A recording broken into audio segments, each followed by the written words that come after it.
শেখ হাসিনার সাবেক ব্যক্তিগত সহকারী ও আওয়ামী লীগ নেতা বীর মুক্তিযোদ্ধা মতিউর রহমান রিন্টু আমার ফাঁসি চাই নামে একটি বই লিখেন শেখ হাসিনার অপকর্ম নিয়ে। পরবর্তীতে সে বইটি শেখ হাসিনা সরকার নিষিদ্ধ ঘোষণা করেন এবং রিন্টু সহ তার পরিবার বিদেশে পালিয়ে যায়।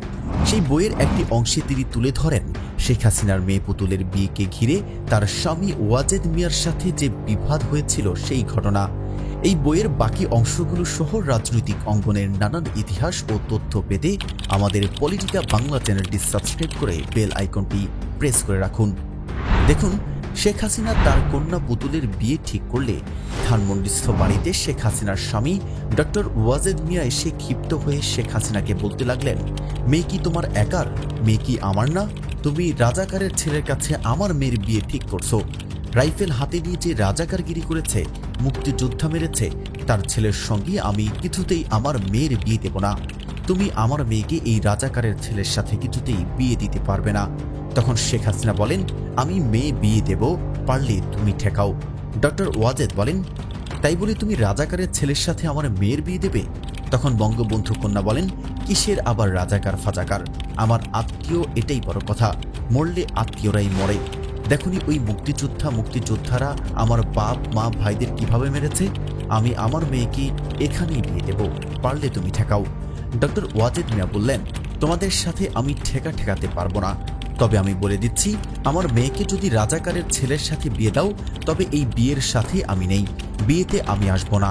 আমি তোমাকে অনুরোধ করছি, ওই রাজাকারের ছেলে ছাড়া যেখানে খুশি সেখানে তুমি মেয়ে বিয়ে দাও, আমি তোমার সাথে থাকবো, কিন্তু রাজাকারের বংশের কাছে আমার মেয়ে বিয়ে দিলে আমি থাকবো না। তখন শেখ হাসিনা তার স্বামী ডক্টর ওয়াজেদের কথা রাখলেন না, তিনি ইচ্ছে মতো রাজাকারের ছেলের সঙ্গেই বিয়ে দিলেন।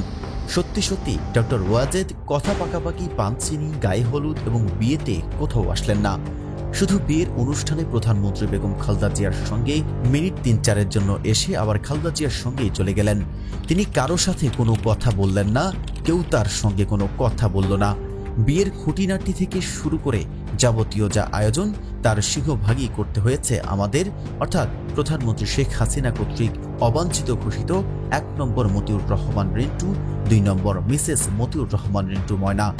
এর উপর বঙ্গবন্ধু কন্যা শেখ হাসিনার বাবার ফুফাতো ভাইয়ের ছেলে, বর্তমানে প্রধানমন্ত্রী শেখ হাসিনার এপিএস বাহাউদ্দিন নাসিমের বায়না তো ছিলই। ডেকোরেটের বিল, বাবুর্চির বিল, খাসনামার বকশিস ইত্যাদি যখন যা প্রয়োজন হয়েছে, বাহাউদ্দিন নাসিম তার সবকিছুই আমাদের কাছ থেকে নিয়েছে।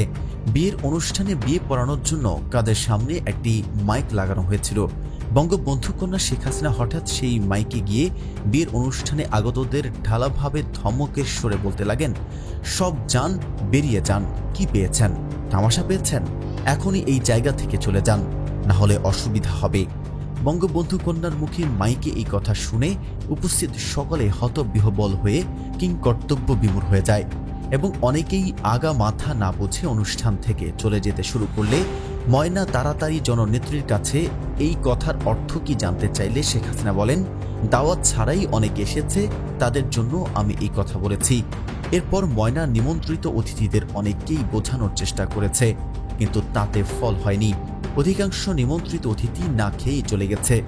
বিয়ের সকল অনুষ্ঠান শেষ, সকলেই চলে গেছে, শুধু বর আর বরের আত্মীয় স্বজনরা রয়েছে। বঙ্গবন্ধু কন্যা শেখ হাসিনা তার কন্যা পুতুলকে বরের গাড়িতে তুলে দিয়ে ময়নাকে জড়িয়ে ধরে কান্নায় ভেঙে পড়লেন। তারপর জননেত্রী শেখ হাসিনা ময়নাকে বললেন, ময়না, আজ আর তুমি আমাকে ছেড়ে যেও না।